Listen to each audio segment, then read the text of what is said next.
في ألبومك الأخير لقيت إن أنت كاتبة إن تأليف الأغاني لإلي. لا مش تأليف الأغاني، اختيار الأغاني. طبعا يعني اختيار الأغاني. معقولة أنت ما اخترتيش ولا أغنية؟ لا أنا قلت شكر خاص لإلي دي بأنه تنفيذ وإشراف.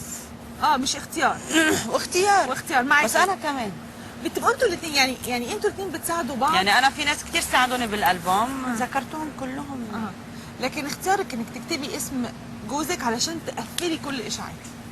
لا أنا ما بفكرش في الحكايات دي خالص. أنا بشكر الناس اللي فعلا هم بيساعدوني وواقفين جنبي، بس عشان بعمل كده عشان الإشاعات لا طبعا، ولا الهوا. أنا عشان احتراما للناس اللي ساعدتني ووقفت جنبي. في ناس كتير جدا خدوا الموضوع ده على إن هو علشان كده، عشان تريحي نفسك. يعني ممكن لو ما كتبتش كده هيقولوا دي معرفش ايه ومعرفش ايه يعني انا شايفه انك ورغي تقولوا رغي او نم. انا بقول انا اتعودت على الحكايات دي ولا بتاثر فيا خالص.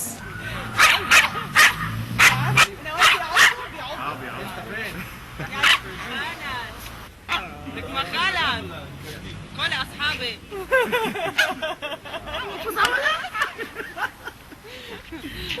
صحابي لازم في النهايه يلا لهم باي هاي كلابي فين. اوكي.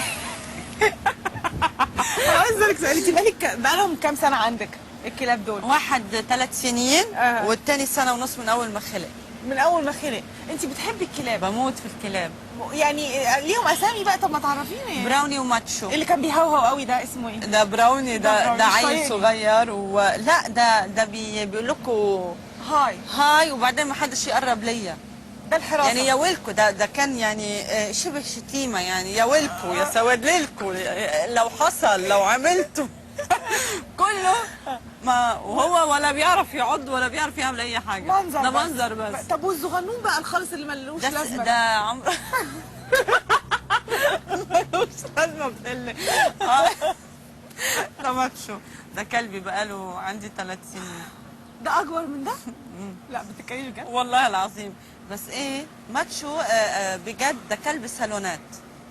يقعد ما يتحركش، بس يشم حد عايز ياكل تلاقيه وقف له كده بس عشان ياكله.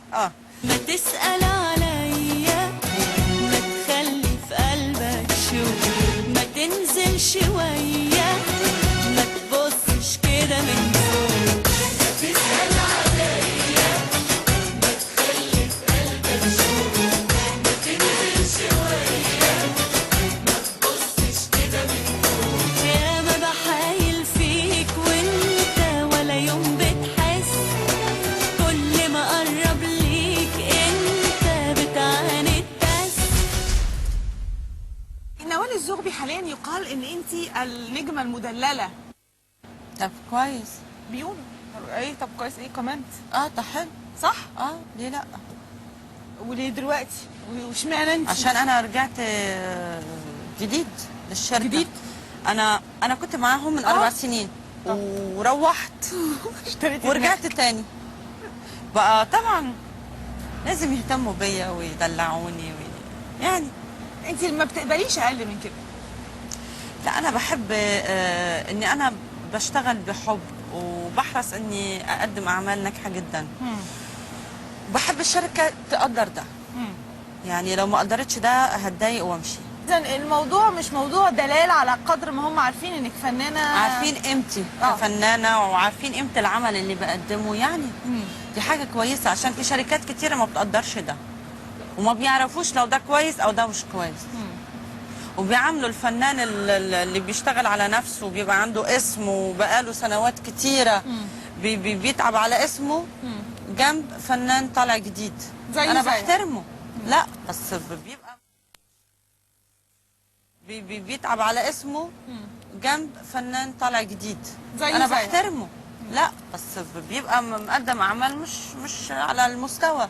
بيتعاملوا نفس الحاجه. لا انا ما اقبلش كده. من الهوى وعمايله واللي سنين بحايله، ده اللي انا قلبي شايله.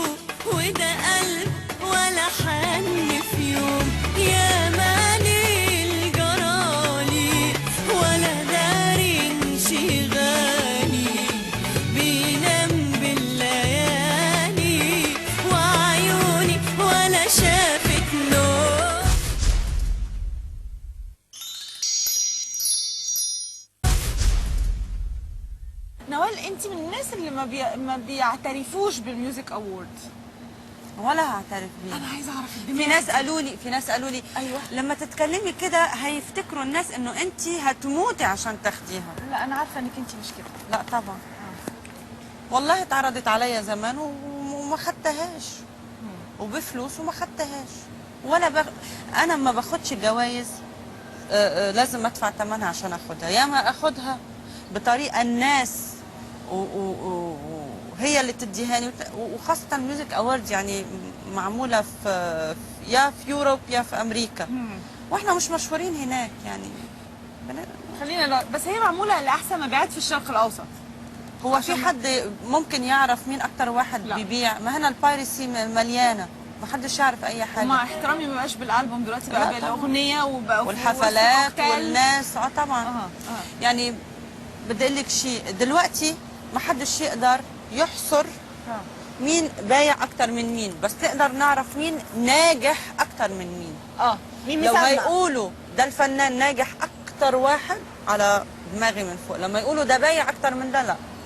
طب ده ما يزعلش منك مثلا زي عمرو دياب؟ مع عمرو دياب مثلا واخدها اتغدت 3 مرات، ما يزعلش؟ انا بتكلم عن نفسي. هو يمكن له وجهة نظر تانية. انا بتكلم عن نفسي. انا رفضتها ليه؟